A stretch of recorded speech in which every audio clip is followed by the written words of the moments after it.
You're being sold the idea of a dream home, sunlight through oversized windows, a backyard that looks like a magazine, a great neighborhood with new schools, clean sidewalks, and a builder's promise that values will keep rising. But here's the question nobody asks out loud: what if the dream comes with taps that might not keep running? Welcome to a road trip through America's most quietly dangerous real estate markets. Not because the houses are ugly, not because the neighborhoods are unsafe, not even because the prices are inflated. They're dangerous because the one resource that makes modern life possible is becoming uncertain, expensive, and politically contested. Water is turning into the new hidden variable in home ownership, and it's showing up in the places you would least expect: inside your monthly bills, inside your insurance, inside your resale value, and inside the long-term viability of entire metros. This isn't about brown lawns. This isn't about please conserve signs. This is about systemic risk that most buyers are not pricing in. A 30-year mortgage is a long commitment, and if you lock yourself into a market where water supply is shrinking, infrastructure costs are accelerating, and regulation is tightening, you're not just buying a home. You're buying exposure to a slow-moving crisis. Developers will still sell you the dream. Agents will still pitch strong demand. Cities will still approve growth until they can't. And when the adjustment hits, it rarely arrives as a dramatic collapse. It comes as higher rates, new surcharges, permanent restrictions, special assessments, development freezes, and property values that stop behaving the way they did in the boom years. So consider this video a due diligence checklist disguised as a cinematic countdown. 10 cities, 10 different versions of the same story. Homes that look solid on the surface, built on water math that doesn't. Hold up, and if you want to protect your capital, your family, and your future options, follow closely. Because the real cost of a home isn't always on the listing. Sometimes it's in the water line. Sometimes it's in the bill you don't see until after closing. Sometimes it's in the future that gets canceled quietly by policy, drought, or simple physics. Let's count down the 10 cities where water risk is becoming a real estate risk. Number 10, Los Angeles, California. Our trip starts exactly where you'd expect. A slow crawl on the 405, concrete, heat shimmer, and that particular Los Angeles smell. Exhaust mixed with ambition. Outside your window, you see something that looks like defiance. Green lawns, blue pools, perfect landscaping. An expensive oasis sitting on the edge of a climate reality it can't negotiate with. This is one of the most desirable markets in America, and it's priced like it. Homes here flirt with the kind of numbers that make people assume basics are guaranteed, including water. But Los Angeles does not run on local abundance. It runs on a patchwork: groundwater, local supplies, and critically, imported water from places that are themselves under pressure. The Colorado River, the State Water Project. Snowpack dependent systems that behave like stable machines, only in a world where climate patterns don't shift. Here's what most buyers don't connect. When your water supply depends on distant systems, you inherit distant problems. Shortages upstream become price increases downstream. Political fights become infrastructure spending. And infrastructure spending becomes your bill, not the city's bill, your bill. And while officials insist there's enough to support continued growth, the economic signal says otherwise. Rates rise, surcharges appear, temporary adjustments become permanent line items, and then something subtle happens to the market. Not everyone can afford to stay. And fewer people can afford to buy in because affordability isn't just mortgage plus taxes anymore.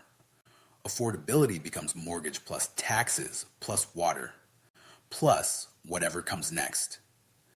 Here's the investor grade takeaway. Los Angeles isn't just expensive because of housing. It's becoming expensive because of resource maintenance. And once a market starts stacking unavoidable costs, it quietly narrows its buyer pool. That's how appreciation slows, not overnight, over years. If you're buying in LA, your due diligence isn't just inspection and comps. It's also, where does the neighborhood's water actually come from? What's the rate trajectory? What's the infrastructure plan? What's being deferred? Because deferred water infrastructure doesn't stay deferred forever. It becomes a surcharge. Number 9, San Antonio, Texas. Now we head into Texas. Heat thickens. The landscape opens up, and San Antonio greets you with something many cities can't. Manufacture, identity, history, culture. A city that feels real. And the price point attracts people who are tired of coastal insanity. On paper, it looks like a smart move, but San Antonio has a structural vulnerability that doesn't show up in a listing. It leans heavily on one primary water system, the Edwards Aquifer, a massive underground reserve that has carried this region for decades. And here's the real issue. An aquifer is not a bank account you can withdraw from forever. It's a system. It needs recharge. It needs time. It needs land that allows water to filter down. But what happens in fast growth cities? They build over recharge zones, concrete, asphalt, subdivision after subdivision. The land that used to feed the aquifer becomes impermeable. So the city grows while its refill mechanism shrinks. That's not a talking point. That's physics. Then add drought. Texas doesn't do gentle drought. It does long stretches of heat and scarcity. So aquifer levels drop, restrictions show up, and the social mood shifts. Because nothing turns neighbors into enemies faster than water rules. This is the risk most buyers miss. You're not just buying a home. You're buying into an allocation fight. And as growth continues, the abundance mindset gets replaced by rationing. The market doesn't crash because people stop wanting San Antonio. It weakens because the cost to sustain growth rises and the lifestyle becomes more regulated. Buyers don't panic. They just slow down. They hesitate. And in real estate, hesitation is gravity. If you're considering San Antonio, the key questions are simple. How secure is the aquifer supply long term? Are you near sensitive recharge zones? What restrictions are common during drought years? And what is the city doing to diversify supply beyond one main lifeline? Number 8, El Paso. Texas drive west and Texas starts to feel endless. Then the terrain sharpens. Mountains cut the horizon, and El Paso appears like a desert outpost built on discipline. This city deserves credit. El Paso has been planning for water reality longer than most of the country. They're serious about conservation. They've invested in reuse. They've built systems that other cities treat like future solutions. But planning doesn't eliminate the underlying constraint. It just delays the reckoning. El Paso's surface water is tied to a river that can look less like a river and more like a trench depending on the year. So the city leans harder on groundwater, and groundwater has the same problem everywhere. If you pump faster than it refills, you're borrowing from the future. To compensate, El Paso has moved aggressively into advanced treatment, turning wastewater into potable supply. Engineering excellence. But engineering excellence is not cheap. Here's the new form of unaffordability that's coming for desert markets. You might still have water. You just might not be able to afford it because high-tech solutions don't run on good intentions. They run on capital projects. They run on electricity. They run on maintenance. And those costs get passed to residents over time. So this isn't a will the tap run dry story. It's a will the bill crush you story. That matters for real estate because buyers don't just shop prices. They shop monthly carrying costs. When utility costs rise faster than incomes, the buyer pool shrinks. Demand softens. Values stop climbing. El Paso is the case study for what happens when a city does everything right and still can't escape desert math. If you buy here, you're betting that infrastructure investment stays manageable and that the long-term cost curve doesn't outrun local affordability. Number 7, Salt Lake City, Utah. Now the scenery changes. Mountains rise like a wall. The air turns crisp. The city feels clean, structured, almost too well organized. And from a distance, Salt Lake City looks like stability. But this is where the risk turns from invisible to physical. Because the Great Salt Lake is shrinking. And when a lake like that retreats, it doesn't just disappear quietly. It leaves behind a problem. A lake bed, exposed, dry, and loaded with decades of concentrated industrial runoff. Dust isn't just dust. Dust becomes a delivery system for whatever is sitting in that soil. And when winds pick up, those particles don't stay at the shoreline. They move into neighborhoods, into schools, into lungs. Now connect that to real estate. A house is only as valuable as the place it sits. If air quality becomes a recurring fear, demand changes. Not immediately, gradually. Families with options choose differently. Employers recruit differently. Insurance underwrites differently. And the market shifts.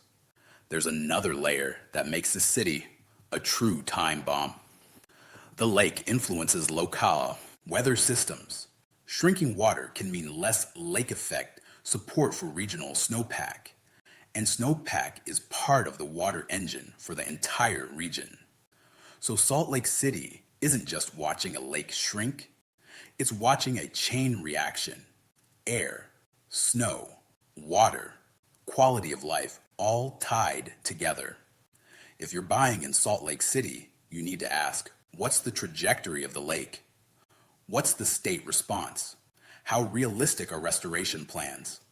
And what happens to property values if environmental conditions become a permanent headline? Number 6, San Diego, California. Back to the coast, San Diego looks like the safest bet in the country. Perfect weather, lifestyle, high desirability. People will pay almost anything to live here. And they do. But this is where the water story becomes brutally simple. San Diego is at the end of the pipeline. A huge portion of its supply is imported, meaning the city is structurally dependent on water decisions made far away. If the upstream systems tighten, San Diego pays, sometimes with money, sometimes with restrictions, often with both. To reduce vulnerability, San Diego went all in on desalination. Impressive technology, but desalination is not free water. It's converting ocean into drinking water by spending energy and money at scale. And the long-term cost is carried by residents. So you get sunshine. And you also get some of the highest water bills. The danger isn't that San Diego becomes unlivable overnight. The danger is that the cost structure turns homeownership into an ongoing subscription to scarcity. And subscription costs rarely go down. Buyers don't always care when they're excited. They care when they refinance, when they budget, when they get the first shock bill, and when they try to sell to the next person who starts doing the math. Number 5, Cape Coral, Florida. Now we cross the country. Dry air becomes a humidity. The landscape turns green. And you arrive in Cape Coral, where water is everywhere. Canals, boats, waterfront living marketed as attainable luxury. It looks like abundance. But this is the kind of abundance that can be deceptive because Cape Coral's freshwater supply depends heavily on a shallow aquifer. And when aquifers near saltwater coastlines get stressed, saltwater starts creeping in, not in a dramatic wave, in a slow, invisible intrusion. Salinity rises, quality drops, treatment costs go up, and the city is forced into expensive solutions like reverse osmosis expansion. That's the key detail. When your water source becomes compromised, the fix is rarely simple. It's industrial, it's expensive, and it becomes your cost. What makes Cape Coral especially dangerous is the psychological trap. People buy there for water and then end up paying extra to make that water drinkable. The very feature that sells the city becomes the liability that drains the wallet. If you're evaluating Cape Coral, ask, what is the saltwater intrusion status? What are the city's treatment plans? What special assessments are possible? And how will utility increases affect resale value when buyers realize they're paying a premium just to maintain normal life? Number 4, Las Vegas, Nevada. You enter the Mojave. Then the skyline appears like a mirage made of steel and neon. Las Vegas is the ultimate symbol of human ambition ignoring geography. And to be fair, Las Vegas has the most aggressive conservation system in the country. Water cops, grass removal programs, recycling, efficiency that most cities can't match. But that's exactly why the situation is high stakes. Because this city is already operating near the ceiling of what discipline can do, meaning there's little margin left. And when you have little margin, you become sensitive to shocks. The water supply is heavily tied to one main system, the Colorado River. Lake Mead levels have become the visual icon of scarcity. That bathtub ring is not just a photo opportunity. It's the structural risk indicator for the entire region. Here's the paradox. Residents are pressured to conserve. Meanwhile, tourism and growth still demand water. So Vegas exists in an ongoing balancing act between economic engine and physical constraint. If you buy here, you are betting that management remains smarter than the math, that innovation keeps extending the runway, and that upstream pressures don't tighten faster than Vegas can adapt. Vegas is not the first city to run out of water. Vegas is the city that will test how far engineering and policy can stretch reality. Number 3, Scottsdale, Arizona crossed into Arizona and the desert becomes luxury. Scottsdale looks like a resort pretending to be a city. Green golf courses, perfect landscaping, aesthetic wealth, and the price tags reflect it. But Scottsdale's water story isn't just about supply. It's about hierarchy, because scarcity doesn't hit everyone equally. And Scottsdale has already demonstrated what happens when pressure rises. It protects itself first. The moment a wealthy area cuts off a neighboring community from supply, you get a preview of the future. Not a theoretical future, a behavioral future. When scarcity becomes real, the social contract changes. Cities become islands. Jurisdictions become lifeboats. And homeowners outside the protected zones become vulnerable. So when you buy in Scottsdale, you're not just paying for luxury. You're paying for a position inside a defended system. And that raises a grim question. What happens to values in the surrounding areas that aren't inside the lifeboat? Because markets don't move alone. They move as regions. And when a region fragments, you get winners and losers. Scottsdale's risk isn't that it collapses. Its risk is that it becomes a symbol, a signal that when water tightens, cooperation ends. Number 2, Phoenix, Arizona. Now you arrive at one of America's great growth machines. Phoenix expanded for decades on a simple promise. There's always room. There's always land. There's always the ability to build outward. But water is what limits outward. And policy finally admitted what physics has been implying for years. Growth cannot be assumed. When a state agency stops issuing certain permits tied to groundwater dependence, that's not a headline. That's a structural shift, because Phoenix's real estate model relies on perpetual expansion. New subdivisions, new demand, new buyers, a constant flow that supports equity and confidence. If future development slows or gets restricted, the entire growth premium changes. Not necessarily a crash, a repricing of expectations. And real estate is largely expectation. If you buy Phoenix, your investment thesis cannot be, it always grows. It has to be, how will the city secure supply? How will it manage allocation? What happens to property values if expansion gets throttled?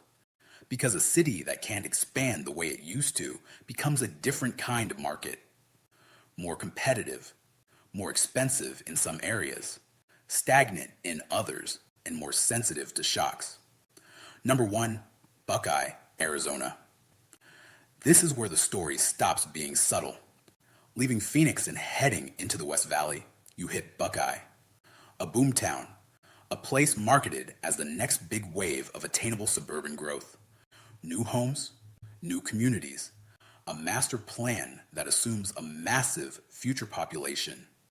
And here's the brutal risk. If that future growth depends on water that cannot be guaranteed, the future is not delayed. It's invalidated.